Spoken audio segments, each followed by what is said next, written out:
Hey, what's up guys? So if you're like me and you're getting into the videography or cinematography space, then chances are you've probably encountered professional camera rigs for video. Similarly, you may have noticed that the prices for a custom rig, especially those starting off like myself, tend to be extremely expensive. Additionally, because I also had a couple things laying around that I wasn't using, I decided to put these things together to try to improve some of the inconveniences I had while recording video on a DSLR. So without any further ado, let's get into the gear I used for building my very own DSLR video rig on the cheap. Now I'll leave links to all the equipment that I'll talk about in this video in the description down below if you're interested in purchasing any of them for yourself. I also did my very best to create a setup anyone can mimic if you choose to do so, but with that being said, let's jump right into it. So the primary reason why I disliked filming on a Canon DSLR for the longest time was the size of the screen on the back, as well as a lot of the inconvenient locations for some of the buttons and dials when making small adjusting while recording. So to address a lot of these issues and a lot of these complaints that I had, I used my very own Nexus 7 tablet that I bought back in 2012 to act as an external monitor. This makes a huge difference when you want to check for something that is in focus, as well as changing your camera settings, especially when you're in front of the camera. Now you can do so without having to buy an external monitor.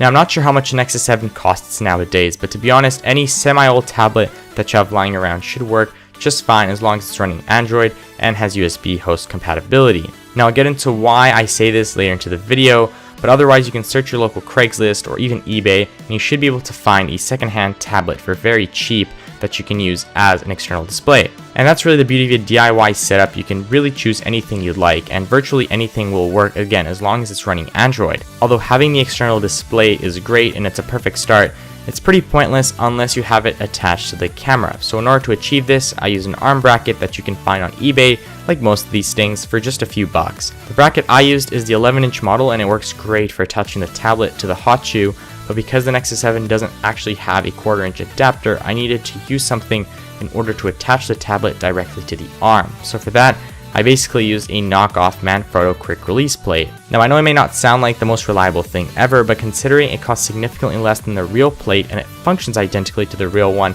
I decided that'd be perfectly fine to use for what we're trying to do. Additionally, you can add a couple strips of heavy duty tape like I did in order to attach the plate to the camera itself. Now the next item isn't technically necessary, but I would highly recommend it, especially if you have a heavier tablet, and that is to add a little bit of extra protection in the event that the tape starts to unstick from the quick release plate. So for that, I use the strongest super glue that I can find, usually Gorilla Glue or something similar you can find at your local hardware store. Should do the trick just fine, but look for something that has a good bond on plastic and metal surfaces, considering these are the two surfaces that we're going to be mounting on. Now similarly, just like the last one, this is not necessary, but if you're going to be using your tablet for other things as well, I do recommend grabbing the cheapest TPU case you can find on eBay or Amazon.